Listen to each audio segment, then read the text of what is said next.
En 2007, j'ai assisté à mon premier souper d'entrepreneur. Je savais pas trop à quoi m'attendre quand je suis rentrée dans ce resto et que j'ai vu toutes ces femmes devant moi. Je t'avoue que j'ai quand même eu un petit coup de stress, un peu peur. Mais par contre, j'ai fait de très chouettes rencontres avec des femmes qui ont des professions complètement différentes. Des femmes qui venaient de tout horizon, qui avaient des personnalités différentes. Et ça, c'était génial parce que je me retrouvais à table avec cette même énergie, cette même envie de créer du lien, de se rencontrer, de partager nos vies d'entrepreneuses. Ça a été génial. Mais ce soir-là, j'ai surtout compris quelque chose qui allait changer ma vie et que personne ne m'avait jamais appris. Le réseautage allait littéralement changer ma vie. Pas parce que j'allais y trouver des clients, pas parce que j'allais y vendre mes services, mais parce que j'allais y trouver des femmes qui me comprennent, qui vibrent comme moi. Et tu sais quoi? Je ne me sentais plus seule. Des femmes qui rêvent comme moi. Ça n'a aucun prix. Et dans cette vidéo, en fait, j'ai envie de te montrer pourquoi le réseautage, il est important et c'est vraiment une arme secrète quand on est une femme entrepreneuse. Et j'ai envie aussi de t'aider à comment surmonter cette peur de te présenter. Je vais te donner des conseils qui vont être concrets pour que tu puisses garder ton authenticité. Et alors créer, du coup, des opportunités que tu n'as pas encore vécues. Je m'appelle Laurence Beckers et je suis la fondatrice du programme Succès au féminin. Ça fait presque 20 ans maintenant que je réseaute. Quand j'ai démarré, j'étais une baby entrepreneuse en fait. Reste jusqu'à la fin parce que je vais vraiment te donner des conseils qui vont être hyper importants. Alors, moi j'aime bien démarrer mes vidéos en posant une question. Est-ce que tu as déjà refusé d'aller à un événement de réseautage parce que tu avais peur? Parce que tu t'es senti bloqué? Peur de ne pas savoir quoi dire? Peur de te retrouver seule en fait devant des femmes que tu ne connaissais pas? Peur parfois de te paraître incompétente ou peur de vendre? Si tu te reconnais là-dedans,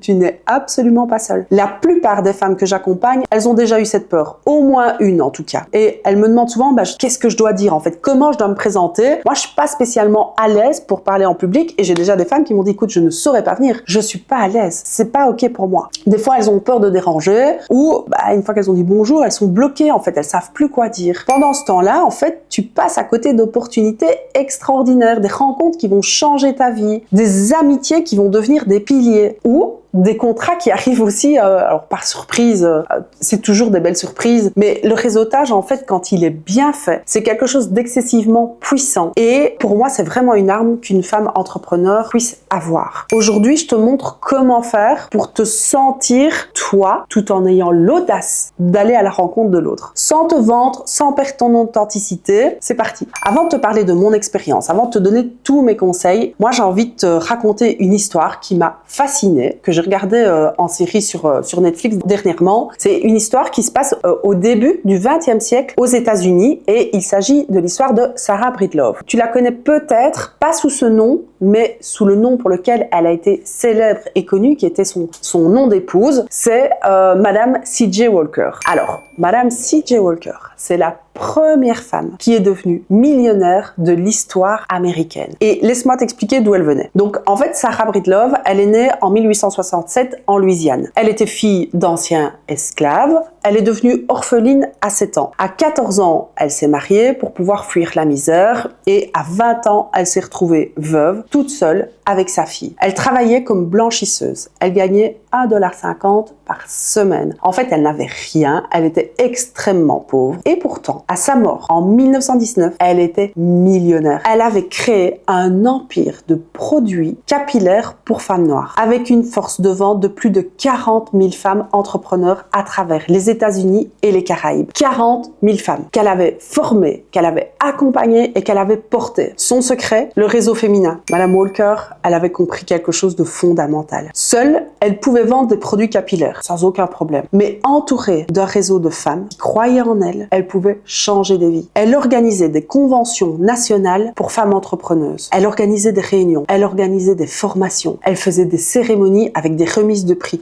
En fait, elle a créé du lien. Elle a créé une communauté. Elle a créé une famille business. Et c'est exactement ce que je fais aujourd'hui avec Succès au féminin. C'est vraiment la création d'une communauté et d'une famille business. Et en fait, elle disait, moi je suis une femme qui vient du néant. J'ai réussi parce que j'ai su m'entourer de femmes qui voulaient s'élever. Et 120 ans plus tard, cette leçon, elle est encore plus vraie. Le réseautage féminin, ça n'a pas changé en fait dans son essence. Ce qui a changé, c'est notre contexte. Aujourd'hui, tu as des événements, tu as des réseaux, tu as des communautés en ligne, tu as des programmes comme le mien, tu as des opportunités partout pour connecter avec des femmes qui vibrent comme toi. La question c'est, est-ce que tu les saisis? Alors, j'ai envie de te partager ma propre expérience du réseautage. Parce que chez moi, ça a vraiment changé ma vie. Et en 2007, j'ai fait mon premier souper d'entrepreneur. C'était dans le réseau phare. J'avais 27 ans. J'étais toute jeune, j'étais expert comptable, j'étais déjà indépendante. Et quelqu'un, une connaissance, en fait, m'a invitée à ce souper. Je t'avoue que mon premier réflexe a été de me dire, mais dans quelle secte elle m'emmène, elle? Qu'est-ce que c'est que cette histoire de femmes qui se réunissent? Et je savais pas trop comment ça allait se passer, mais je me suis dit, pourquoi pas? Bon, ça me fait sortir de ma zone de confort, mais si ça me fait sortir de ma zone de confort, ça veut dire que je peux apprendre quelque chose. Et donc, j'y suis allée à cette soirée. Je me suis retrouvée autour d'une table avec des femmes, je m'en souviens toujours, j'ai toujours la photo. Une sexologue, une chocolatière, une banquière, une commerçante. En fait, des professions tellement différentes, mais avec cette même énergie, en fait. Cette énergie des femmes qui osent créer, qui osent entreprendre, tu sais, ces audacieuses. Et en fait, j'ai adoré. Moi, je me suis éclatée. J'ai adoré leurs histoires. Je suis assez curieuse. Leurs rêves, leurs victoires, leurs défis. En fait, ce soir-là, j'ai vraiment compris que le réseautage, c'était pas une corvée professionnelle et qu'on pouvait s'éclater en le faisant. Et donc, c'est devenu pour moi une opportunité de rencontrer des femmes extraordinaires et d'apprendre de chacune d'elles. Je trouve qu'on est riche quand on partage nos expériences. Et donc, le réseau phare, c'est vraiment devenu une famille, en fait, pour moi. Et quelques années plus tard, enfin, une bonne dizaine d'années plus tard, j'ai eu l'occasion de reprendre ce réseau avec mon amie Christelle et où on a la même vision et cette même passion pour le réseautage féminin. On organise des petits déjeuners, des formations, des lunchs pour que des femmes entrepreneuses puissent se connecter, puissent se rencontrer et s'entraider. Et là, quelque chose d'extraordinaire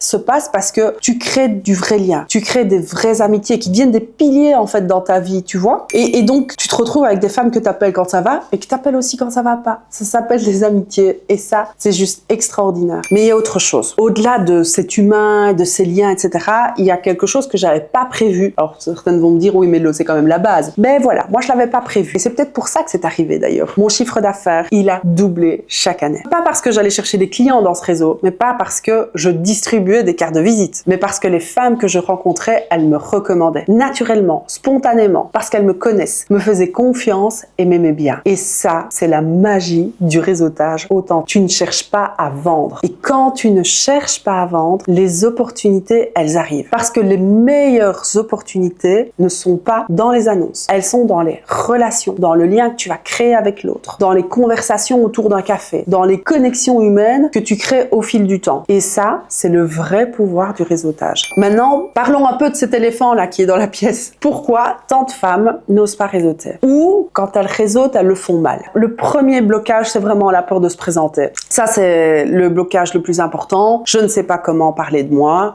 Je ne sais pas quoi dire quand on me pose des questions. J'ai peur de paraître prétentieuse ou de paraître incompétente. J'ai peur de me planter, de bégayer en me présentant devant tout le monde. En fait, cette peur, elle est réelle, elle existe. Je l'ai dit au début de ma vidéo, moi aussi, la première fois que j'ai été réseautée, j'ai eu quand même un petit peu peur. Donc, je comprends, mais voici ce que moi, j'ai appris. En fait, les gens, ils vont pas venir t'écouter pour te juger. Quand tu es comme ça dans des réseaux qui sont bienveillants, les gens, ils viennent vraiment pour te découvrir et ils vont être sensibles, en fait, à ton authenticité. Ils cherchent pas une connexion, ils ne cherchent pas une performance, ils veulent savoir simplement qui tu es. Pas que tu sois parfaite, hein. Ils s'en foutent, en fait. Plus tu es authentique dans ta présentation et plus les gens, ils ont envie de te connaître. La deuxième raison, c'est le manque de confiance en soi. Qui suis-je pour prendre la parole devant tout le monde? Est-ce que mon business n'est pas assez bien pour que j'en parle? Et puis les autres, elles ont l'air tellement bien plus avancées que moi. Je pense qu'elles font plus de chiffre d'affaires que moi. Tout le monde dans cette salle a eu à un moment donné les mêmes doutes que toi. Et ça, c'est une vérité. En fait, même la femme qui semble la plus sûre d'elle, à un moment donné, elle a eu peur aussi. La différence, peut-être avec toi aujourd'hui, c'est qu'elle l'a fait quand même. D'accord? Elle n'est pas restée dans l'inaction, elle a quand même posé les actions. Le troisième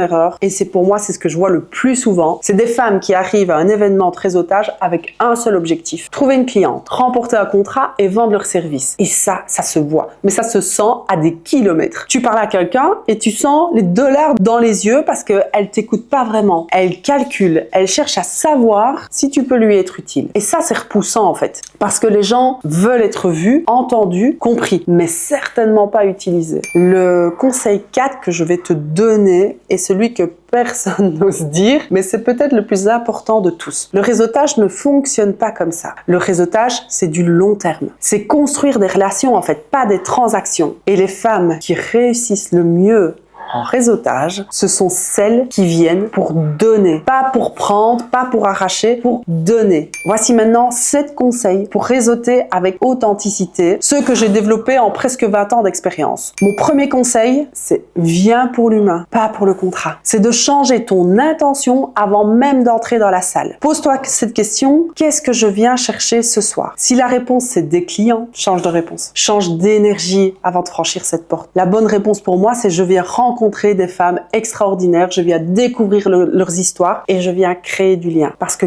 quand tu viens avec cette intention, tout change. Tu écoutes vraiment. Tu poses des vraies questions et tu t'intéresses sincèrement. Et ça, les gens, ils le sentent. Ils ont envie de te revoir. Moi, quand je viens à un événement de réseautage, je viens avec cette curiosité sincère pour les autres femmes. Il y a toujours une femme que je me dis, ah, elle, j'ai envie d'aller la découvrir, de connaître ses rêves, ses victoires, son parcours. Chaque femme a une histoire qui est extraordinaire à découvrir. Et moi, personnellement, j'adore les découvrir. Pour mon deuxième conseil, c'est choisir en fait tes événements avec soin. Sois sélective. En fait, t'as pas besoin d'aller à tous les événements. Va chercher un événement dont les personnes qui sont présentes ont les mêmes valeurs que toi. En fait, ont la même vibration. Moi, je me suis déjà retrouvée dans des réseaux mixtes où, à part des commentaires misogynes sur les femmes, je ne retirais rien d'autre. J'ai stoppé ce réseau-là.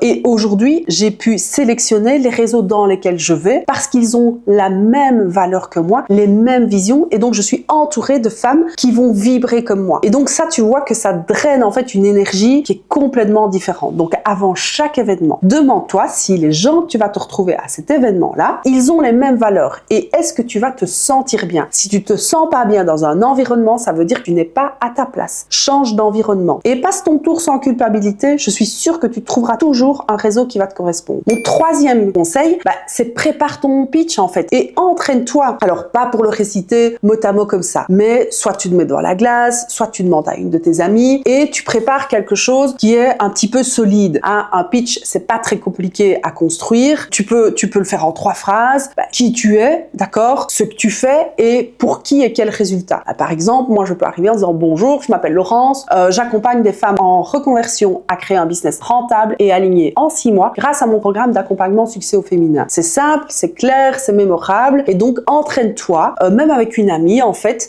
pour que quand tu puisses t'adresser devant les autres, ça devienne naturel. En fait, le talent, il n'existe pas, c'est une succession et une répétition d'actions. Donc si tu as peur de parler en public, entraîne-toi à la maison, entraîne-toi devant ton mari, entraîne-toi devant tes enfants. Le 4e conseil, alors celui-là, il peut faire sourire, mais je te jure que c'est pas une blague, hein. C'est souris. Viens avec le sourire, en fait. Parce que les gens, ils ont pas envie de se retrouver avec quelqu'un qui pend la gueule, avec quelqu'un qui est dépressif et qui vient avec toute cette négativité de balancer des choses. Ça, c'est pas cool, en fait. On n'a pas envie d'être contaminé par ce genre d'énergie. Donc, viens avec ce sourire. Et avant de rentrer, prends les 2 minutes qu'il faut pour te mettre dans un bon état d'esprit, pour remettre du sourire sur ton visage, pour que ton énergie, tu vois, toute cette luminosité, elle rayonne et que quand tu ouvres la bouche, quand tu rentres dans cette pièce, les gens, c'est waouh, elles ont envie de venir vers toi. Ça, c'est quand on irradie quelque chose de positif et on attire à soi, du coup, les bonnes personnes. Les gens, ils ont envie de venir te parler. Si tu es dans ton coin à râler, personne ne va vouloir venir près de toi, d'accord?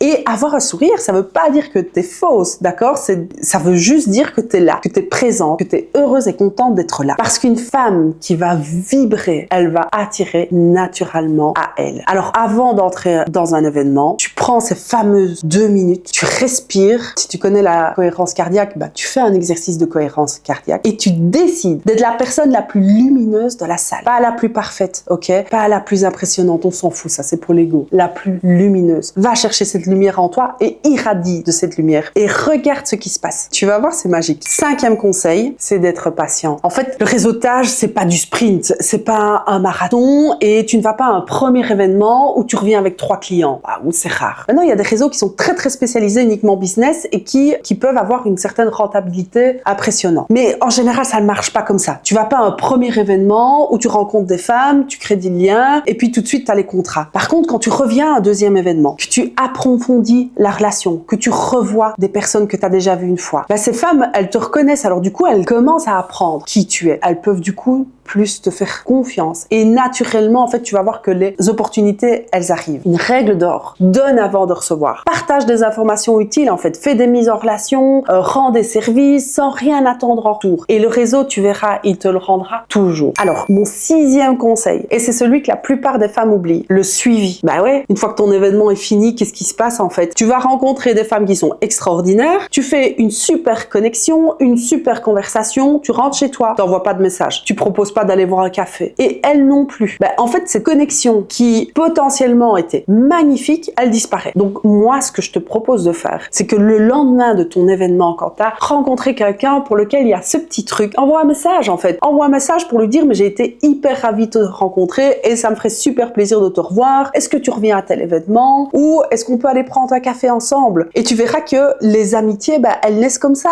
elles naissent de certaines rencontres. Et ça, le suivi, beaucoup de femmes l'oublient et ça tombe comme ça, comme un gros soufflet. Le réseautage, ça ne se passe pas que dans les événements. Ça se passe aussi après et ça, on a tendance à l'oublier. Et mon dernier conseil, c'est le plus profond. Construis ton réseau comme une famille, pas comme un carnet d'adresses, pas comme une base de données clients, comme une vraie famille. Des femmes que tu connais vraiment, dont tu connais les rêves, les défis, les valeurs, les victoires. Des femmes que tu soutiens dans les moments difficiles. Des femmes qui te portent quand tu as, toi, ces moments de doute. Parce que l'entrepreneuriat, c'est un chemin solitaire. On se sent seul, en fait. Mais avoir une famille business autour de soi, ça change absolument tout. C'est exactement ce que j'ai créé dans Succès au féminin. Et je vois la différence. C'est une vraie famille business. Chaque femme, elle se soutient, elle s'entraide et elle se porte avec bienveillance, humour parfois et partage. Parce que seul, tu vas peut-être plus vite, mais ensemble, tu vas plus loin. Tu connais maintenant pourquoi le réseautage est l'arme secrète pour les femmes entrepreneurs et comment tu peux le faire avec authenticité. Pour récapituler, le réseautage féminin change des vies depuis des siècles. Et là, je fais référence à C.J. Walker qui a bâti un empire avec 40 000 femmes. La peur de se présenter, elle peut se surmonter, d'accord? Les gens, ils ne viennent pas pour te juger, ils viennent pour te découvrir. L'erreur, venir chasser plutôt que de venir se connecter, vient pour l'humain en fait. Les opportunités, elles arriveront naturellement. Et les 7 conseils pour réseauter comme une pro, viens pour l'humain, pas pour le contrat. Choisis tes événements avec soin. Prépare ton pitch sans le réciter. Souris, sois lumineuse. Crée du lien avant de vendre. Fais le suivi après chaque événement et construis-toi ton réseau comme une famille. Et surtout retiens que le plus grand réseau que tu puisses avoir est une communauté de femmes qui vivent comme toi. Si tu es dans la région liégeoise, pour le moment, en tout cas en région wallonne, sache que tu peux retrouver des événements du réseau phare dont je t'ai beaucoup parlé. Phare, c'est F-A-R. Tu peux le retrouver sur notre page Facebook, le réseau phare, sur notre site internet et tu verras qu'il y a plein d'activités pour